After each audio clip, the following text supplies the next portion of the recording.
Привет, друзья! Сегодня говорим о том, что раздражает многих.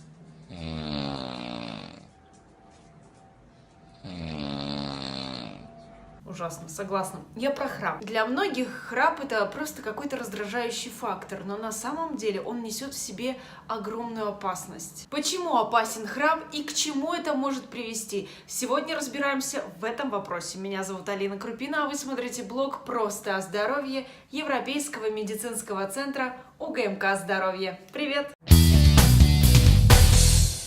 На языке медицины храп – это арахнопатия. Так вот, эта самая арахнопатия представляет собой опасность для человека и может служить причиной развития различных патологий. И поэтому храп – это не просто какой-то специфический звук, который мешает спать вам, если вы храпите, и раздражает всех, кто с вами живет под одной крышей.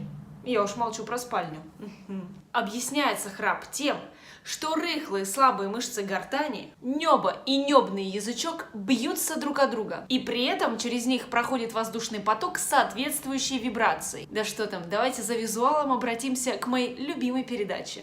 Вот он, маленький язычок, который перекрыл вот дыхательные пути. То есть мягкое небо обвисло, и, соответственно, уже...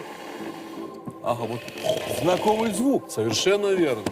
Основными причинами храпа во сне являются анатомические особенности, например, узкие дыхательные проходы, лишний вес, смещенная нижняя челюсть, полипы, аденоиды в носу, различные лор-патологии, снижение тонуса мышц глотки, а также различные курение, алкоголь, сильная усталость, гормональный сбой и даже слишком глубокий сон. Если человек не страдает каким-либо заболеванием, например, вы простудились и у вас заложен нос, или же у человека нет никаких анатомических особенностей, храпеть он не должен. Храп – это ненормально.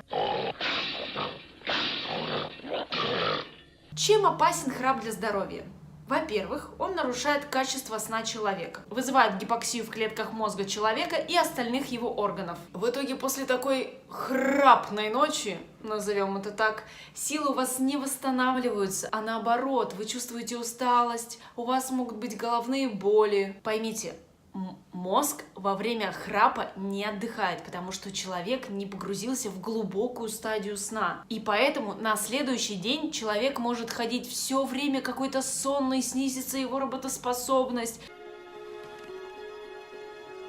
Тяжелая степень арахнопатии влияет на работу всего организма и может стать причиной различных недугов, таких как снижение потенции у мужчин, заболевания сердца и сосудов, повышенное давление, инсульт, инфаркт. Безобидный, но раздражающий, на первый взгляд, храп может перейти в синдром апноэ. При таком состоянии происходит остановка дыхания от 10 до 25 секунд. И более того, опасность храпа настолько велика, что может стать причиной внезапной смерти человека. Не страшно еще, а? Если у вас храпит ребенок, обратите внимание. В школе такие дети немного отстают по развитию, они раздражительные и капризные. Последствия храпа. Чем дольше происходит остановка дыхания во сне, тем сильнее страдает наш мозг от недостатка кислорода. Как я уже говорила, самое страшное, что может произойти с храпящим человеком, это летальный исход, а также могут развиться различные патологии. Вы позволите?